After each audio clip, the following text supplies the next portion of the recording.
Alors comme je vous le disais, on a peu d'éléments, mais apparemment Monsieur Liang, qui d'ailleurs a là-bas un pseudonyme que je devrais vous donner, qui est Chen Huang, c'est le nom qu'il a pris sur place. Et bien en fait travaillait apparemment en tant que contremaître sur le chantier du quartier de la Reconquête. Alors je ne connais pas, comme je l'ai dit, je ne suis pas familier avec la élite, mais on m'a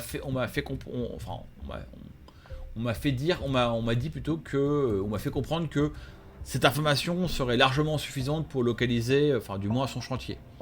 À part ça, je n'ai pas d'éléments à vous donner, je ne sais pas où est-ce qu'il habite, enfin il réside probablement quelque part à la élite, une auberge, ou peut-être qu'il a pris un appartement quelque part, ou une maisonnette avec ses collègues, ça j'en sais rien, malheureusement je n'ai pas d'éléments, mais apparemment mes employeurs estiment que cette seule information permettra de le retrouver facilement, ou du moins de vous donner un élément de départ, car comme je vous l'ai dit, hein, en ayant perdu contact avec lui, on imagine le pire. Comment on en revient?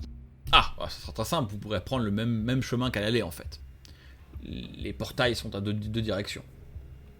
Donc le portail que vous avez pris pour y arriver sera votre moyen de retour, sauf si le chemin, enfin si la vie met sur votre chemin un autre portail ramenant au sixième monde.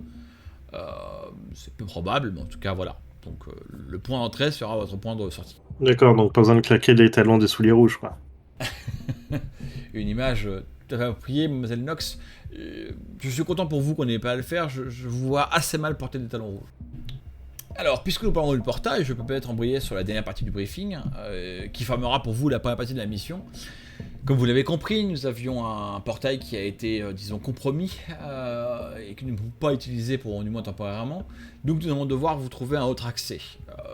D'après des renseignements que mon employeur a obtenus, nous sommes au courant de l'existence d'un autre portail qui se situerait quelque part dans les catacombes, donc sous Paris, et qui serait au contrôle de la mafia locale, la maison de Saint-Joseph. Alors ça vous savez, parce que bon, voilà, là je fais un peu de background de Néo-Révolution, mais je vais le décrire pour tout le monde.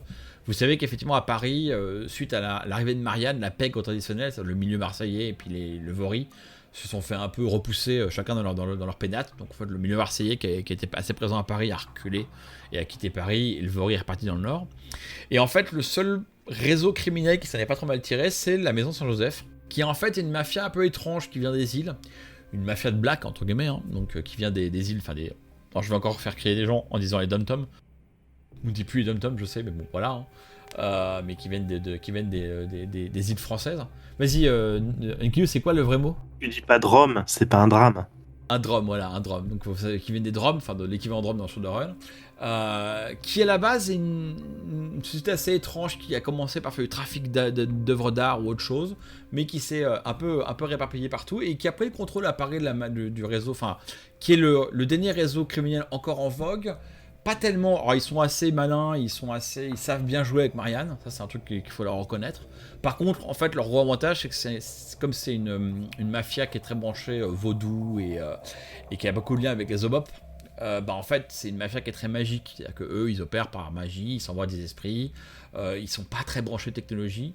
Donc, à l'inverse des Vaury et puis et du milieu marseillais qui s'est fait hacker tout leur comlink quand Marianne est arrivée, grosso modo, pour caricaturer, et qui se fait vraiment baiser très vite par un NeoPD, eux, en fait, ils sont passés un peu sous le radar, quoi. C'est-à-dire que bon, voilà. Et littéralement sous le radar parce que leur territoire ou leur repère, c'est effectivement les catacombes à Paris. Alors en rappelant qu'à Paris, les catacombes dans Shadowrun sont légèrement différentes de celles qu'on a dans la vraie vie, puisque les catacombes sont probablement une alquera, donc ce qui veut dire que les catacombes sous Paris dans Shadowrun ressemblent plus à l'image qu'on a des catacombes dans les films, à la vision fantasmée des catacombes, que nos réelles catacombes qu'on a sous Paris. C'est-à-dire que c'est vraiment labyrinthique, il y a plein de trucs, il y a plein de pièces, plein de couloirs qui s'éparpillent. Et d'ailleurs, en fait, tout ça tient par magie, parce que s'il y avait autant de gruyères sous Paris, la ville s'effondrerait. Mais là, comme il y a les Kara, ça marche. Voilà. Donc, voilà notre moyen d'entrée. Alors, vous allez me dire comment contacter les maisons Saint-Joseph. Je vous retourne la question immédiatement. Vous êtes des Shadowrunners, vous avez des contacts dans des milieux plus ou moins licites. Je suis sûr que les contacter, trouver un moyen de les contacter sera dans vos cordes. Faites ça au plus rapidement possible. Ah, et c'est pour ça que je vous ai donné un crédit stick, qui pousse le crédit stick, qui fait voici un crédit stick qui contient, disons, une somme conséquente, qui a pour but d'être éventuellement dépensée pour négocier l'accès au portail auprès de la maison Saint-Joseph. Il s'arrête, il fait cependant, mon intuition est que vous devrez faire preuve d'imagination dans la négociation, car je soupçonne que les représentants de la maison Saint-Joseph n'auront pas grand-chose à faire des quelques milliers de nuances qui sont réalistiques. Je ne serais pas surpris qu'ils vous demandent quelque chose d'autre. Néanmoins, enfin, vous avez toute l'attitude pour négocier l'accès au portail dans la mesure du raisonnable. Et si jamais vous avez dû, disons, mettre du vôtre ou de vos propres ressources pour accéder au portail, nous pourrons discuter à votre tour d'une compensation juste et méritée. Très bien. Quel délai? Ah bah au plus rapidement, dans un scénario optimiste, si vous pouviez franchir le portail dans les 24 heures qui suivent, ça serait parfait. On ignore ce qui est arrivé à nos ressources à la élite. On ignore ce qui leur est arrivé. Ça fait déjà plusieurs jours qu'ils ont cessé de communiquer, donc c'est évident que la mission est time critical, time constraint. Ah oui, alors un élément important aussi que je voulais quand même signaler, une fois à la élite, soyez quand même extrêmement discret. La ville a ses dangers, un métaplan est un endroit périlleux, cette ville a ses règles, son environnement, son univers, qui vont pas être les mêmes que le nôtre. Vous allez devoir vous déplacer avec prudence à l'intérieur de ce monde, mais au-delà de ça, il est clair qu'une autre faction a interféré avec nos plans. Il n'est pas impossible que la disparition ou la rupture de communication avec nos ressources soit aussi liée à une faction du 6e monde qui aurait ses intérêts à la élite. Donc, voilà, ne pensez pas que... méfiez-vous de tout le monde et gardez en tête qu'il est possible que d'autres runners ou forces du 6e monde soient présents à la élite. Au niveau des métaplans, nous sommes d'accord qu'il en existe plusieurs, donc chaque portail ne mène pas forcément à l'élite. Ils peuvent mener à n'importe quel métaplan. Alors tout à fait, il s'avère que nous sommes relativement, disons, chanceux ces derniers temps. Beaucoup de portails sont ouverts par-delà la planète. Mais effectivement, seule une série précise de portails mène à la élite. Celui que nous avons temporairement perdu, il menait en fait à l'extérieur de la ville, quelque part dans les montagnes, débarquer d'une caverne, et forçait donc les gens à aller à pied à la élite. Celui-ci, d'après nos informations, celui qui est entre les mains de la maison Saint-Joseph, vous déposerait sur le lac de Altalit, qui est donc le lac qui est au pied de la élite. Il n'entoure pas la élite, il est au pied de la élite. C'est un très gros lac, un lac genre lac mer Méditerranée. Et donc, c'est pas un petit lac, c'est vraiment un très gros lac. Il dit donc voilà, celui-là vous emmènera ici, du moins si nos renseignements sont exacts. Je dois admettre que tout ça, comme on n'a pas accès à ce portail, on n'a rien pu vérifier de première main. Par contre, son existence est relativement corroborée par plusieurs sources. Donc je pense que vous envoyer courir après la maison Saint-Joseph n'est pas une perte de temps. Donc voilà, comme je vous le disais, vous allez arriver à la élite sur les berges du lac que la ville borde. J'ignore à quelle distance vous serez exactement. Par contre, une information que j'ai reçue, c'est qu'apparemment l'entrée de la élite est compliquée, en tout cas laborieux et long. Apparemment, arriver par le lac est un chemin plus rapide. Le trafic maritime étant peut-être moins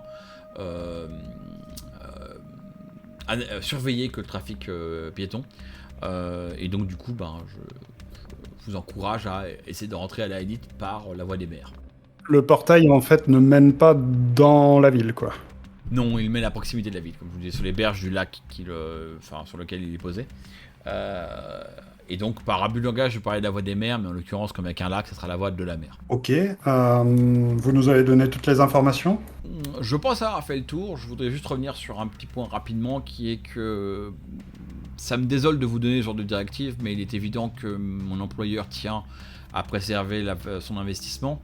S'il s'avère que les 3 ressources ne sont pas récupérables ou étaient compromises et que vous n'êtes pas en mesure de les récupérer, vous devez faire effectivement le nécessaire pour que les informations qu'ils auront récupérées avec le financement de mon employeur ne tombent pas entre de mauvaises mains. Donc, éventuellement les détruire si besoin ? Effectivement, s'il s'avère que vous ne pensez pas pouvoir les secourir et qu'ils vont être en pris par des forces adverses, on vous demandera effectivement de mettre fin à leur vie. Alors, il a l'air assez sincère, hein, il n'est pas fan de donner cet ordre, mais il vous le dit quand même. Quoi. Il dit voilà. Personnellement, j'espère que ça n'en arrivera pas là. J'espère que vous les retrouverez tous en vie et en bonne santé et que vous serez à même de les ramener.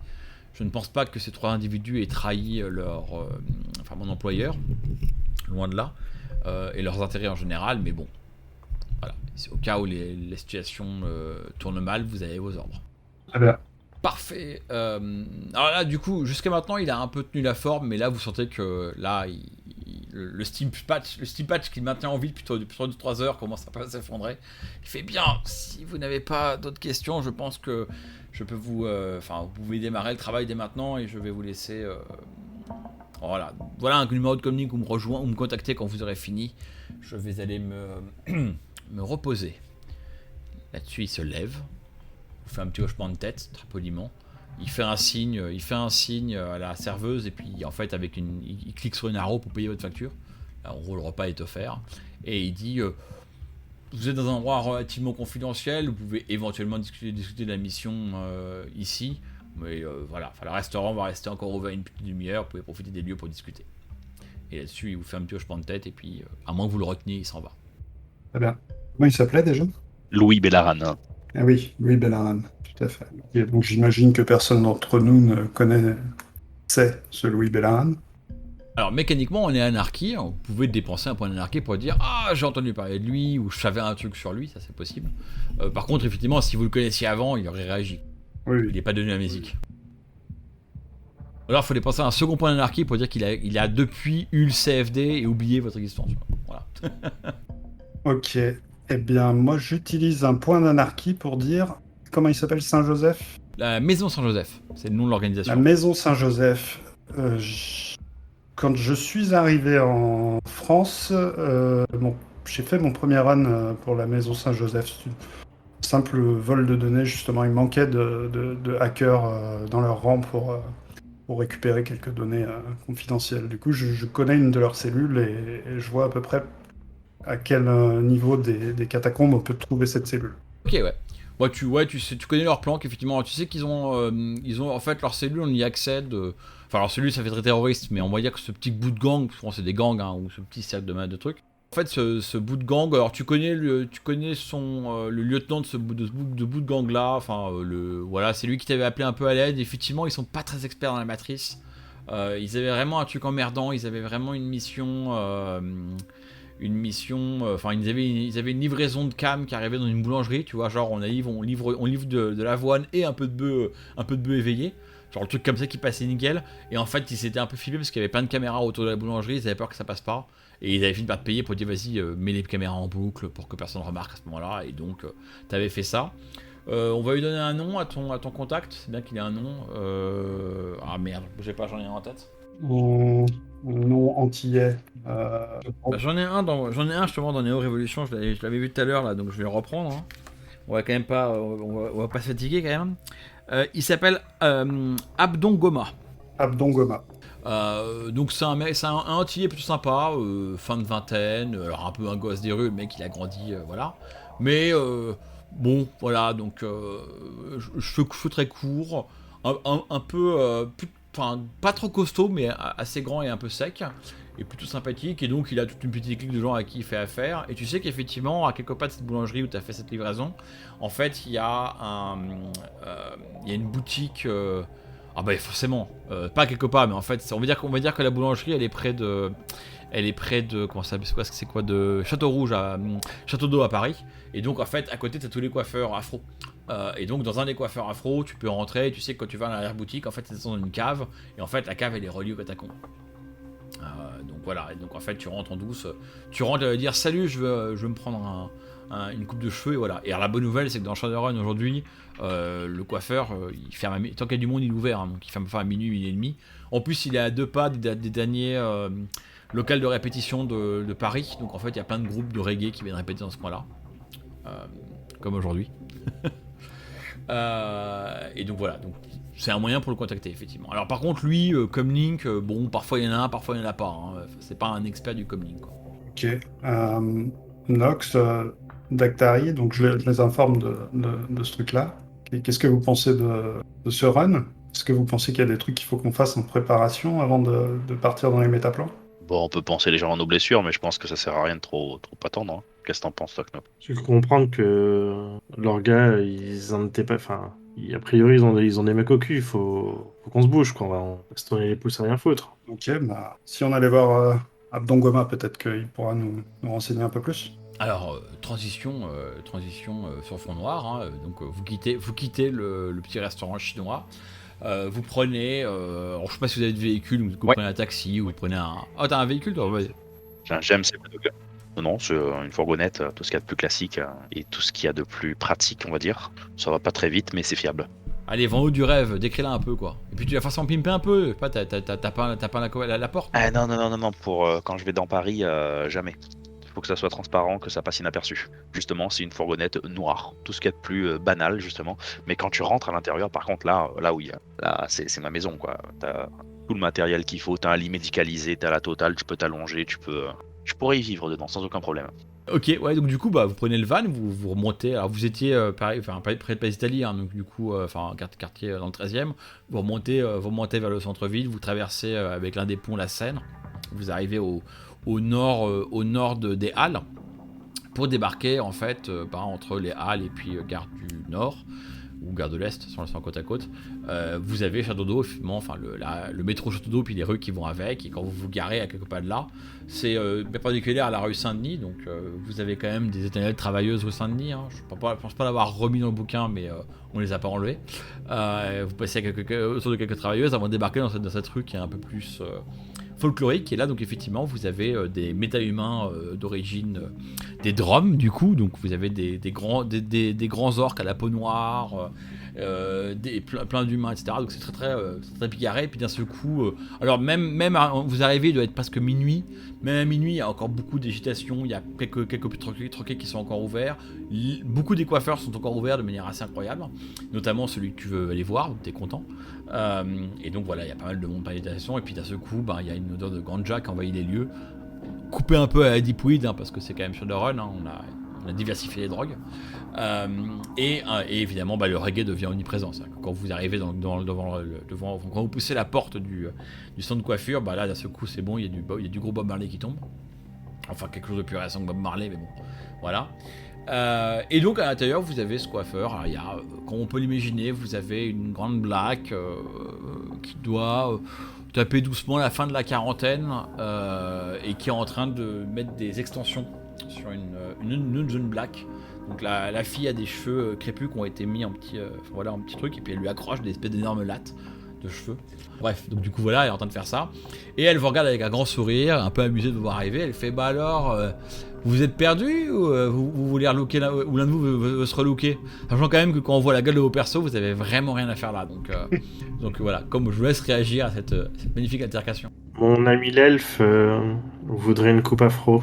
Il en a marre du rasta. Une coupe Goma, même. Ah, une coupe Goma, dit-elle avec un petit sourire amusé. Ah la coupe Goma, c'est en bas, hein. C'est par là-bas, les deux pointes derrière la boutique que tu connais bien. Hein. Bon, en l'occurrence, toi, tu l'avais pas rencontré quand tu étais venu il y a quelques années, enfin quelques mois, mais bon, voilà. Donc tu vous filez derrière cette séquence-là, vous êtes passé près de la cliente, donc il y a l'accrochement des dreads avec les trucs qui chauffent, là, ça dégage un peu de chaleur.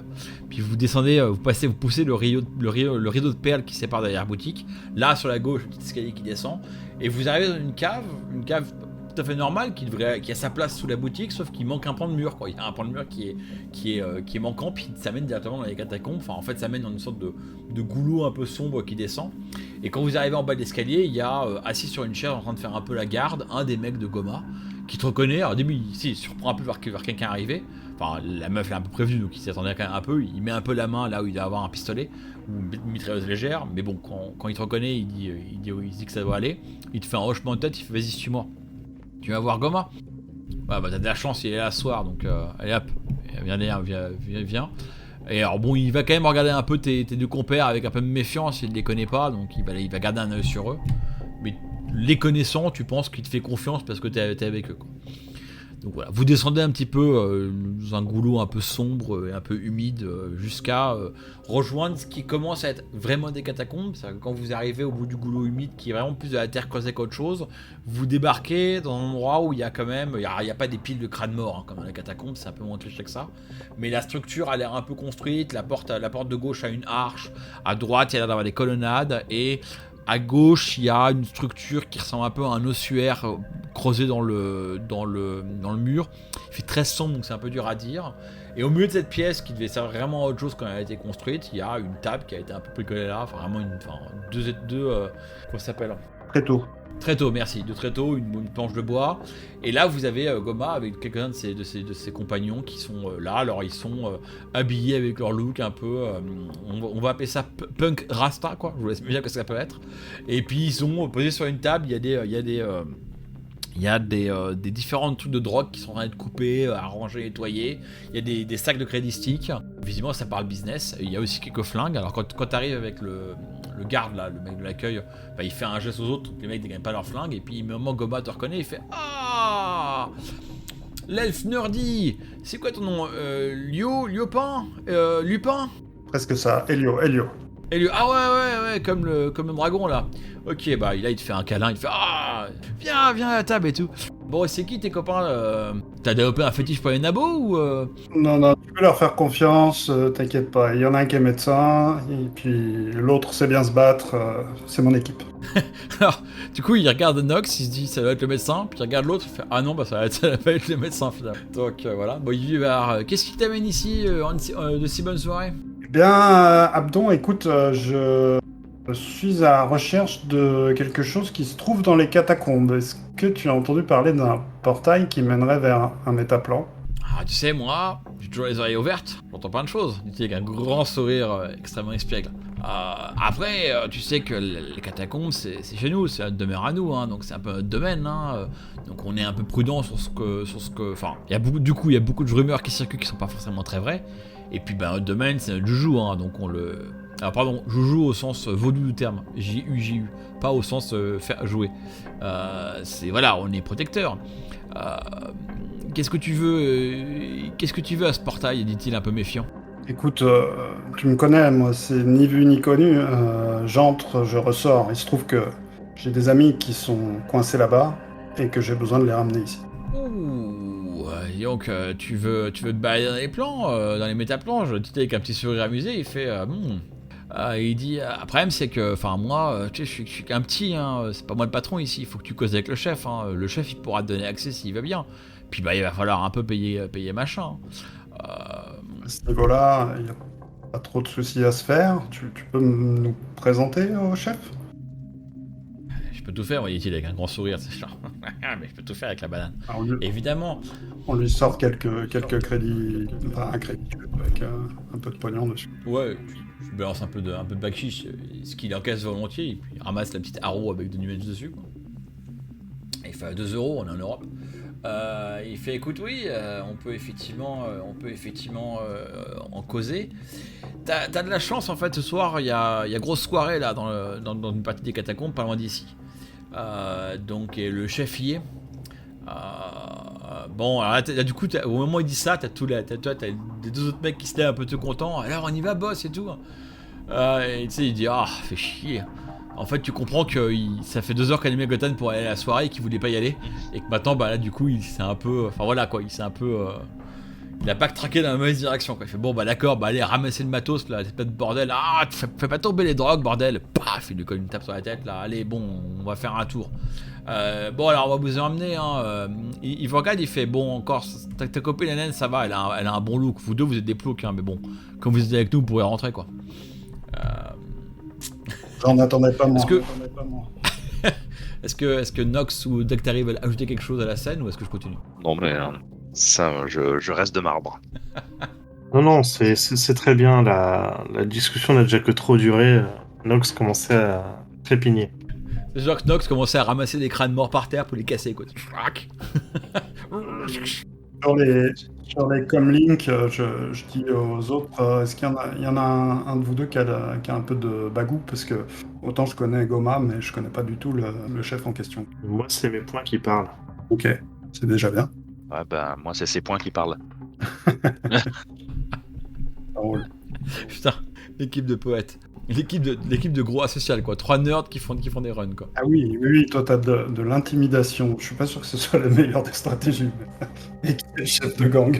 Bon. Si tu veux, pour nous situer, Knox va être quelqu'un de très agile, là où Daktari, en fait, bah, mine de rien, il est fort. Il est assez réservé, mais physiquement, il est très fort. Ok. Alors du coup vous suivez vos nouveaux amis tout contents d'aller à la soirée. Alors ils vous emmènent, vous prenez un couloir puis un corridor. À un moment vous débarquez dans ce qui était à une époque une station de métro. Là vous traversez, vous descendez sur les rails, vous arrivez à un autre trou dans le mur qui relie à un bout de canalisation des égouts. Vous réalisez à un moment que vous descendez pas en profondeur, vous devez vraiment passer un peu sous la Seine. Mais c'est vraiment surréaliste, hein. Vous naviguez comme ça dans les sous-sols. Alors évidemment pour Helios c'est particulièrement perturbant parce que assez rapidement la matrice elle est plus là, quoi. La matrice elle est en haut, elle est loin dans la terre. Et même pour Nox et Nox et Daktari qui sont tous les deux éveillés, vous vous rendez compte quand même que progressivement vous vous enfoncez non seulement sous terre, donc il y a la couche de la terre qui vous sépare vachement du plan du... Enfin voilà, pour une fois vous savez que si vous mettez en perception astrale vous verrez rien au-dessus de vous, parce que la terre vous sépare, mais aussi progressivement vous commencez à sentir que vous rentrez dans l'Alkera en fait. L'Alkera qui est sous Paris.